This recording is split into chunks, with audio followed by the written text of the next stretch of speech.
2/2/2025 இன்னைக்கு சரஸ்வதி வெளிப்பட்ட தினம். அதை வசந்த பஞ்சமியாக கொண்டாடுறாங்க.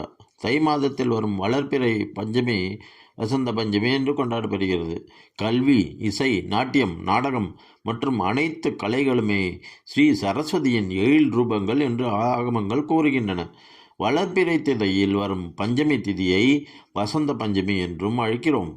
பிரம்மாவின் மனதில் இருந்து சரஸ்வதி தேவி அவதரித்த நாள் இந்த வசந்த பஞ்சமி நாள். வட மாநிலங்களில் வசந்த பஞ்சமி நாளில் சரஸ்வதி தேவியை வழிபடுகிறார்கள். இந்த நாளில் சரஸ்வதி தேவிக்கு மஞ்சள் ஆடை, மஞ்சள் மலர்களால் மாலை அணிவித்து பூஜை செய்கின்றார்கள். வசந்த பஞ்சமி நாளில் அம்பிகையான அன்னை சரஸ்வதி தேவியை வழிபட்டால் அனைத்து கலைகளிலும் முன்னேற்றம் பெறுவதோடு ஆன்மீகத்திலும் உயர்நிலை பெற்று ஞானமும் பெறலாம். தென் மாநிலங்களில் விஜயதசமி நாளில் குழந்தைகளை கல்வியில் சேர்த்து கல்வி கற்க சொல்லித் தருகிறோம். அதேபோல வட மாநிலங்களில் இந்த வசந்த பஞ்சமி நாளில் தான் குழந்தைகளின் கல்வி கற்கும் பருவம் தொடங்குகிறது. வேதங்கள் போற்றும் பல தெய்வங்களில் முக்கியமான தெய்வம் அலைமகளான சரஸ்வதி தேவி. ஆதிபராசக்தியின் அம்சமாக விளங்கும் அவர் விடைக்கும் தொழிலான பிரம்மாவின் மனதிலிருந்து அவதரித்ததாக புராணங்கள் தெரிவிக்கின்றன. மேலும் சரஸ்வதி தேவி நம்முடைய பாரதத்தில் புண்ணிய நதியாக ஓடுவதாக வேதங்கள் கூறுகின்றன. சரஸ்வதி தேவி யாகத்தை காக்கும் தேவதையாகவும் யாகத்தை நடத்துபவர்களுக்கு ஞானம், வசீகரம், அறிவு, வீரம், வெற்றி போன்றவற்றை வாரி வழங்கும் தேவதை ஆவார். பிரம்மாவின் மனதிலிருந்து சரஸ்வதி தேவி அவதரித்த நாள் தான் இந்த வசந்த பஞ்சமி நாள்.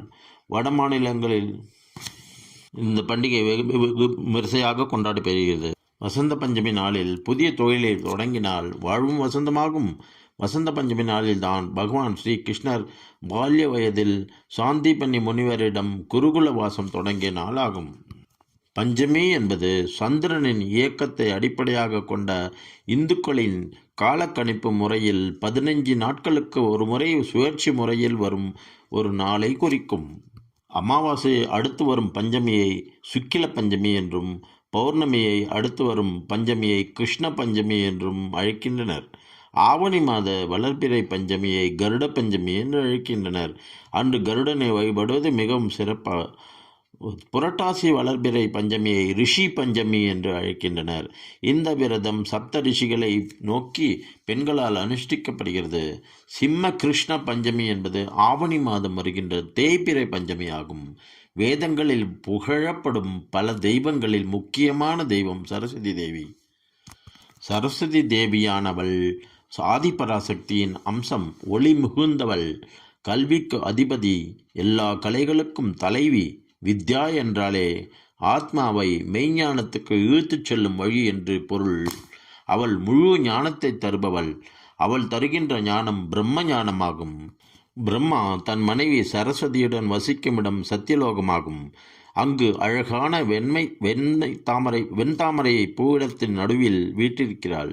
உலகிலுள்ள 64 கலைகள், திறமைகள், மனோசக்திகள் உடலுருவம் தாங்கிக் கொண்டு அசுரர், நரகர், கருடர், யக்ஷர், கிம்புருடர் போன்ற பலருடன் இந்த சபையில் உள்ளனர்.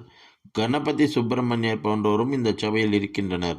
அப்சரஸ்கள் நிறைந்த இந்த சபை எல்லா சபைகளையும் உயர்ந்ததாக விளங்குகிறது. அங்கு ரிஷிகளும் ரிஷி பத்னிகளும் உள்ளனர். 4 வேதங்களின் அதிபதிகள் மற்றும் அ முதல் க்ஷ வரையிலான 51 அக்ஷர தேவதைகளும் வீற்றிருக்கின்றனர். வீணாகானம் அவையை நிரப்பிக் கொண்டிருக்கிறது. பிரம்மன் அம்பிகையை வாக்வாதினி, வாக்கீஸ்வரி, வாக்தேவி, சாரதா, பாரதி, பிராமி, வீணாவாதினி, வாணி, சரஸ்வதி தேவி என்றெல்லாம் போற்றி துதித்தார். இவ்வாறு ஸ்ரீ சரஸ்வதி அவதரித்த தினமே வசந்த பஞ்சமி.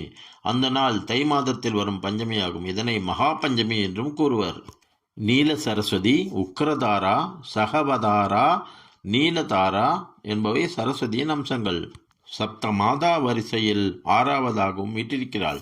வாக்குக்கு அதிபதியான சரஸ்வதி நம் உடலில் வெவ்வேறு பெயர்களுடன் வியாபித்திருக்கிறாள் என்று சாக்த தந்திர நூல்கள் கூறுகின்றன.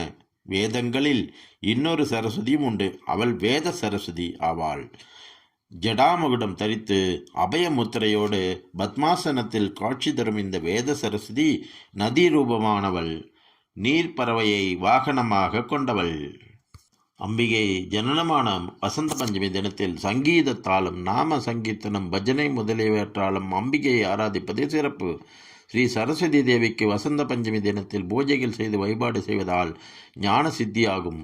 அக்ஷரப்பிரசக்திக்கும் கல்வி சம்பந்தமான புதிய முயற்சிகள் துவங்கவும் ஏற்ற தினம் இது. வசந்த பஞ்சமி தினத்தில் அன்னை சரஸ்வதியை வழிபடுவதால் கலைகளில் முன்னேற்றம் பெறுவதோடு அல்லாமல் ஆன்மீகத்திலும் உயர்நிலை பெற்று ஞானம் பெறலாம். நமது உள்ளங்களில் அஞ்ஞானம் நீங்கி ஞான ஒளி பெருகி வாழ்வில் வசந்தம் வீச இந்த அன்னையை வணங்குவோம்.